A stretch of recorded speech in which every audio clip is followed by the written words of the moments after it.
all-Canadian reptile girl.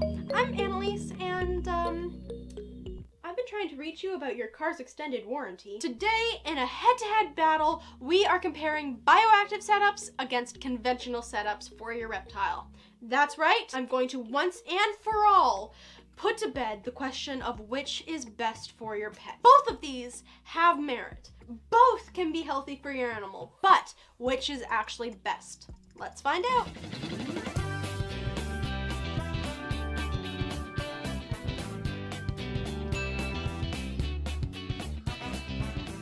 Okay, so if you are a regular viewer of my channel, you probably know that most of my enclosures are fully bioactive, like Dozer's here. And the few that I have that aren't bioactive are at least naturalistic. So I clearly do have a preference here, and I get that there could be some inherent bias here as well.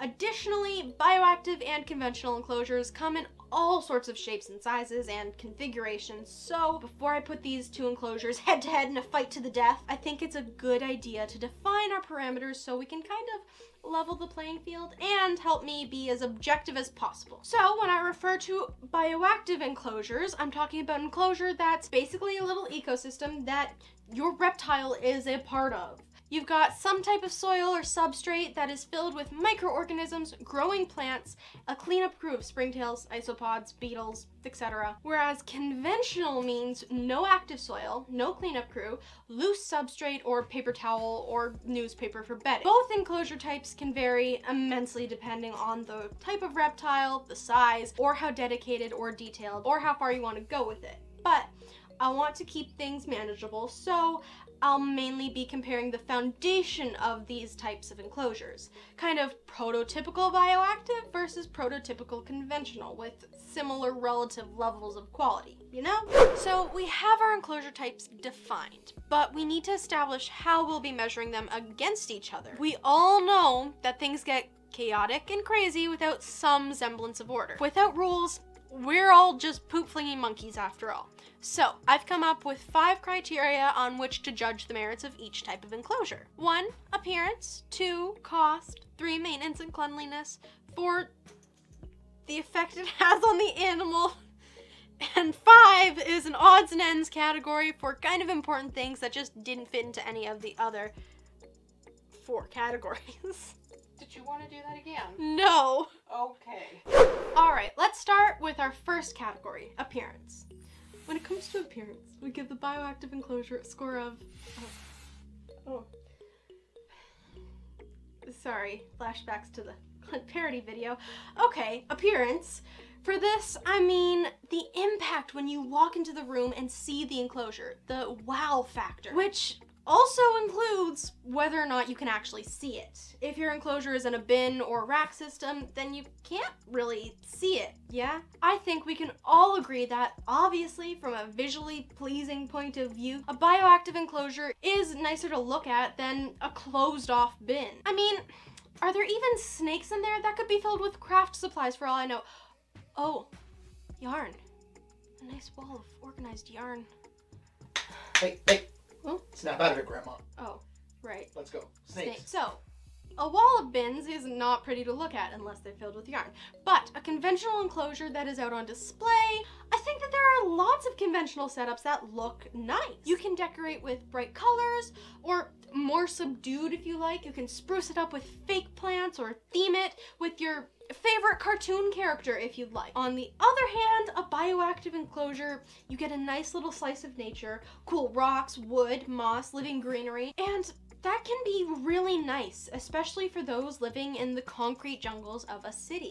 Now, you can have a naturalistic looking conventional setup. Like I said, I've got a few. And you could put some wild, non-natural stuff in a bioactive home if you want, but remember our rules at the top? We're trying to keep this as to what would normally be thought of as a bioactive or conventional.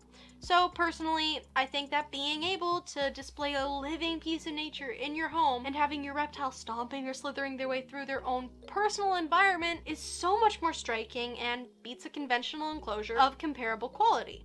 So I gotta give the win to bioactive. Next up is cost. I'm going to consider both the initial setup as well as the long-term costs for both types of enclosures. For both types of setup, you need to buy a tank, obviously, and probably heating for both. You'll need a water dish, maybe a food dish, depending on the type of reptile, and probably a couple of hides. So all that is a wash. But for the bioactive enclosure, you'll probably want some kind of naturalistic backing. You'll need to buy or make it, and either way, you're spending money. Unless you are doing an arid enclosure, you've got to buy stuff for the drainage layer and a screen or cloth to go and separate the drainage layer from the soil, which is probably going to be a mix of a few different soil types that you will have to buy. Then some cocoa fiber or cocoa core or cypress mulch or reptibark, whatever to go on top of the soil. Then you'll want to put down some leaf litter too, which is shockingly expensive to get at the pet store, but you can also get it for free if you remember to stock up in the fall. Then you've got your cleanup crews, springtails and isopods. Depending on the species of isopods you go with, you're looking at free from your garden or hundreds of dollars for the fancy ones. What else? Oh, suitable, safe plants. Those will range from pretty cheap to really expensive. Plants need certain wavelengths of light to grow best, so special lighting is also required. And guess what? That costs money. You're gonna be spending a fair amount of cake up front for a bioactive setup. On the other hand, with a conventional setup, after you buy all the stuff I mentioned at the top that you'd buy for either, you're looking at a bag of substrate or a roll of paper towel as bedding. You are going to have to replace that bedding regularly, so over time the cost is going to add up. Over the lifetime of your reptile, this could all get pretty expensive. But I think it'll be a long while before that cost overtakes the initial setup of a biotank. Now, I should point out that if you're doing multiple bioactive tanks, the cost per tank can drop significantly, but in a direct one-to-one comparison, I'm going to have to give the conventional setup the W. This leads us nicely into our next category, which is maintenance and cleanliness. Both types of enclosures require monitoring of humidity levels, washing of water bowls, disinfecting hides and enrichment items as necessary, removing poops and urates, and assuming your conventional enclosure is also a glass tank and not a bin, you're looking at cleaning water spots off of the glass for both setups. So what's the difference? This seems pretty equal. Well, for your conventional setup, there's a lot more regular upkeep. You're looking at regular changes of substrate every week to every month, depending on the species of your reptile. You'd be surprised how many people aggressively argued with me on that point, and it's just on Reddit.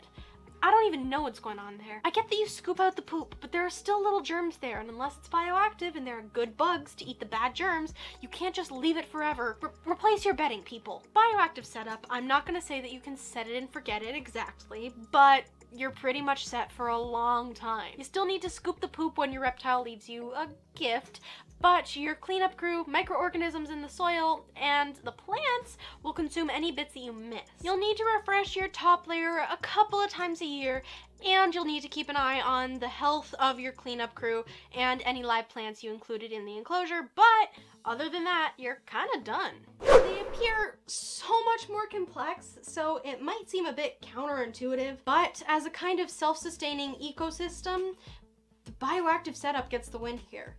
Unless you get a mite infestation.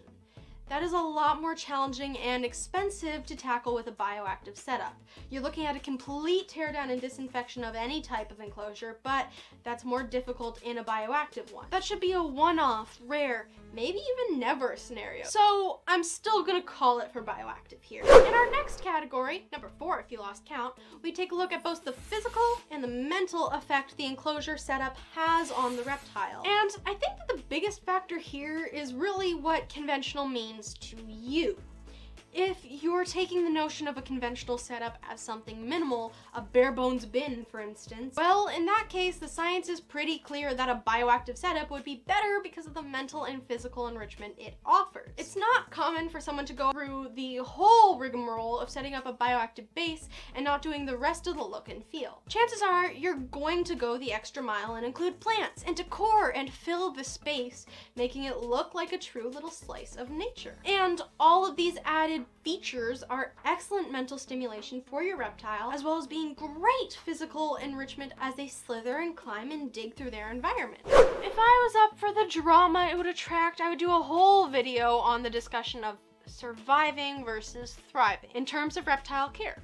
A bare bones minimalistic setup for your reptile would probably be more on the surviving side of the scale from just the setup perspective, whereas something that's bioactive will typically be accepted as being on the thriving side of things. But as with most things, it's not always that cut and dry. Where your reptile lives does not have to be the only source of mental and physical stimulation.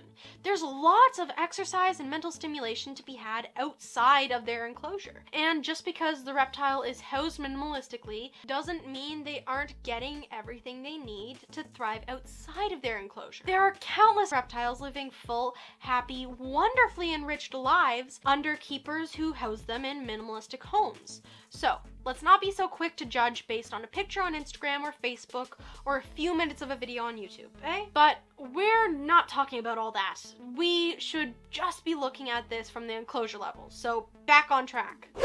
Bioactive enclosures, by their nature, are very likely to provide lots of physical and mental stimulation. However, you don't need to have a bioactive setup in order to have an enriching and stimulating environment for your reptile to live in. So many reptile keepers, some of them my favorite reptile YouTubers, choose to use aspen or paper towel as their substrate for ease of care and cleanliness.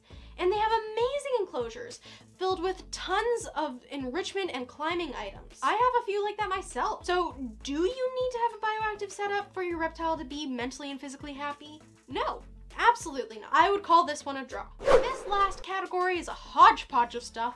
Odds and ends, you know? If only there was a word for that. Miscellaneous. Oh yeah, that's it. Have you ever walked into a reptile room or shop that is filled with bioactive enclosures? You get the subtle scent of soil, the bioactive aroma.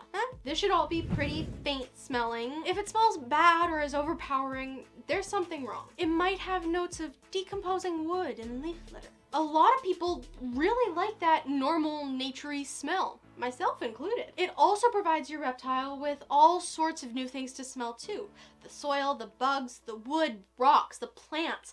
Everything smells differently and is something for your reptile to explore and learn about, and they can learn. And when you mist or water the enclosure, the smells change a bit too. The more conventional setup is more homogeneous in odor. Dry or misted, it's all going to smell like paper towel or aspen. The plastic hide will smell like the other plastic hide, and that will smell like the plastic plant. The smells are only getting refreshed when the enclosure gets changed or cleaned out. There's really no new continual smells to explore on a daily basis. So, in my opinion, a bioactive setup would be better for your reptile in that regard. As for you, well, I guess it's kind of up to whether you like that natural odor or not. Next, let's talk about skill and experience required. In terms of ease of care and a base of knowledge that's required, the conventional setup would win. There are just more steps, and it's a little bit more involved with a bioactive enclosure, and more attention needs to be made to ensure the overall ecosystem is healthy. You don't necessarily have to do more, but you kind of need to know what you're looking at. What is growing in here now? Fingers, what do you have to say about this? Oh. There are fungus gnats again. Blew up my nose. I think I definitely overwatered or underwatered that plant. Sorry, buddy. Okay, there was a centipede in his enclosure. I'm not happy about that. Okay, I'm gonna be brave and step in. That kind of thing. The conventional setup is definitely easier for that. There's also space to consider. While it is possible to have a bioactive plastic tub, it's pretty atypical, and you can accommodate way more enclosures in the footprint of a rack system of bins than in individual bioactive enclosures. Okay, what else can I cover here? Oh, heating. You do have more options for providing heat with a conventional setup. Under tank heating is a lot tougher in a bioactive, so you're kind of limited to overhead lights or emitters. On the other hand, maintaining humidity is a little easier in a bioactive, although that probably should have gone in the maintenance segment. I don't know. I think that for miscellaneous, we'll call this one for conventional setups. So, where does that leave us with our tallies? Which kind of setup wins? Well, if I tally up all the points, the score comes out as irrelevant. That's right, I said it, irrelevant. The score doesn't matter. Now, you might be feeling clever and going back to tally up the scores yourself, but guess what? I've weighted the criteria because some are obviously more important than others, and without knowing how I've assigned that importance to each, you'll never figure it out. And that's okay, because like I said, it doesn't matter. As long as it meets the needs of your pet, you can choose whichever setup you prefer. What really matters is that you are doing your best to continually provide the most enriching, healthy life for your reptile. Can you increase the size of the bin or the enclosure that the reptile lives in? Can you add or change the enrichment items or rearrange the enclosure? Can you take them out of their enclosure regularly and let them explore outside of their home? Or can you take them outside? Let them get some natural UVB and smell all the outdoor smells. Garrett at Reach Out Reptiles said something on Adam's recent collab with him that really resonated with me. I'm paraphrasing, but basically, for any pet that we bring into our home, we should be adjusting our lifestyle to the needs of the pet, not forcing our pets to adapt to our lifestyle. Providing the best care for your reptile means researching and improving. That's the hobby part of reptile hobby. If you have a cat or dog, you're not in the cat hobby or a dog hobby, so why reptile hobby? Because their care and keeping can be creative and iterative, constantly changing and improving based on new information, new skills you acquire, or by observing how your reptile is responding to your care. It can be such a rewarding experience, and there's so much more to reptile keeping than just picking a bioactive or a conventional setup. And I hope, in my cheeky way, I've helped you see that both of these can provide an enriching home where your reptile can thrive. Well, that's it for today. This head-to-head thing is a totally new format for me, so let me know in the comments below if you like this style of video. Should I do more like this? And if so, what topics would you like me to put head-to-head and weigh them out?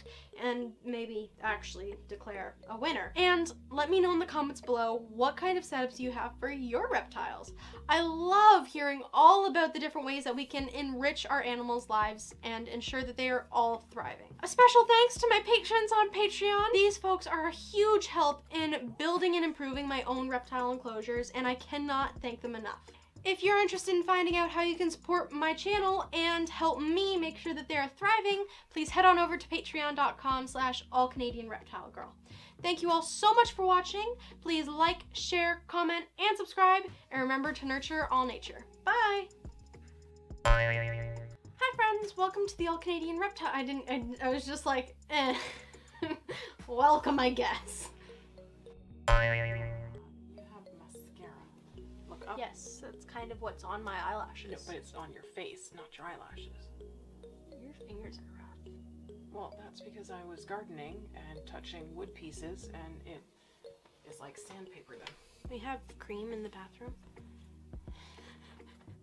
You guys can't see this. This is what's happening.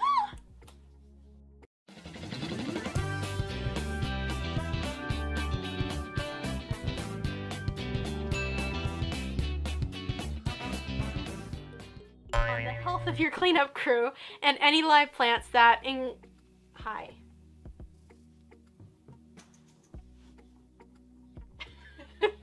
He's sniffing the couch. You sound like a wee little bear cub. You slightly look like one too. Just in your step. Did you just lick something? Yeah. A fuzzy. Hi, big boy.